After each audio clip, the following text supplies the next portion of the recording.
Après Sleep Inside, la Maison de l'Enfance proposait un spectacle d'un genre tout à fait différent. En effet, samedi soir, la Lolita et Crash Text se sont affrontés sur les planches pour proposer une représentation intitulée « Impro d'automne ». Ce spectacle a pour but de faire découvrir au public un large éventail de genres spectaculaires et l'improvisation théâtrale, à mi-chemin entre la performance, le sport et le spectacle, en fait partie. Ce sont donc deux équipes originaires de Strasbourg et de Nancy qui se sont affrontées sur scène lors d'un match d'impro sous l'œil terrible de l'arbitre. Celui-ci doit d'ailleurs déterminer le temps, le nombre de jouteurs et surtout le thème sur lequel les deux équipes devront improviser. Un grand moment de détente et de plaisir que le public a su apprécier à sa juste valeur. Chaque scène était d'ailleurs soumise à son vote. C'est lui qui avait les cartes, ou plutôt les cartons en main, pour départager ces deux équipes. Et c'est Crash Text, l'équipe de Nancy, qui a remporté ce premier match d'impro 9-8.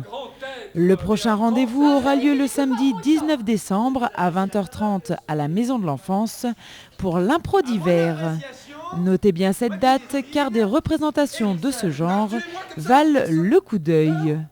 En attendant, voici quelques extraits de la soirée. Monsieur Edison, ça marche pas très fort votre truc.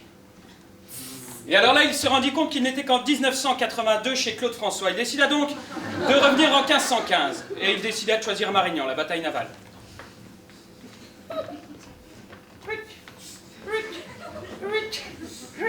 On va te rattraper. Donnez-moi le pari. Ouais, je crois. Devant tant d'actions, il se dit « Allons à Poitiers bouter les Arabes hors de France ». Mais dans son équipe, il y avait des Chinois, alors il décida de revenir encore plus en arrière. À l'an 0, la crucifixion. Ça s'est décroché.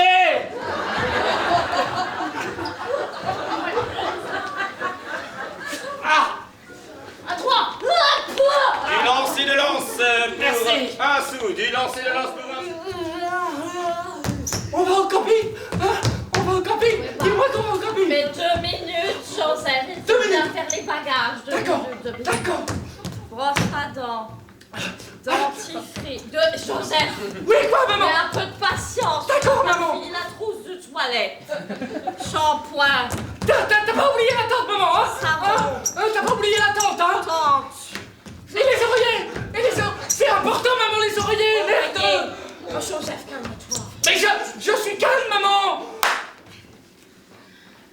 Aujourd'hui, je pense que c'est l'année de la flemme. Alors, j'ai décidé maintenant que c'est fini, tes conneries, de plus ranger ta chambre. Hein? Alors, je pense qu'il faut un petit peu t'émanciper à ce niveau, parce que maintenant, t'as quand même 3 ans et demi. Et je trouve que ça suffit de te conduire comme un gosse en permanence. Maman, j'ai 3 ans et demi, mais je travaille 35 heures semaine. Au bout du couloir. Urètre. J'étais seul, avec mon urètre. Je marchais, la douleur au ventre, avec un taux de glycérine qui s'approchait de mon sang jusqu'à mon urètre. La lumière, au bout du couloir, faiblissait. J'avançais, seul, j'avais mal aux jambes, quand tout d'un coup arriva un zébu. J'enfourchais le zébu pour avancer plus vite, mais la douleur à l'urètre me râpait les os.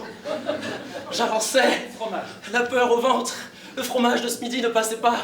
Je m'accrochais au zébu, la peur dans les yeux, quand tout d'un coup, des boulades du bord du couloir, un tractopelle. spectacle. Les roulottes étaient là, les caravanes, elles étaient ouvertes. Et soudain, elles dressèrent leurs projecteurs. Elles ressemblaient à des tanks, mais cela était pacifiste car elles étaient destinées au spectacle. C'est alors que les acteurs rentrèrent sur scène, chacun à leur tour, récitant leur rôle et leur partition, avec la passion qui était aussi nécessaire à eux pour la scène que les commerçants dans leur commerce, tels des pèlerins, ils se mirent à haranguer le public et la foule. Et soudain, ce fut l'explosion, le spectacle et l'histoire qui commença à se faire sous les yeux. Ce fut un feu d'artifice d'histoire, de contes et de batailles. Et c'est alors que les commerçants se laissèrent prendre dans la magie du spectacle. Ils laissèrent tomber leurs saucissons, leurs fleurs de lys et leurs croissants et très simplement applaudir.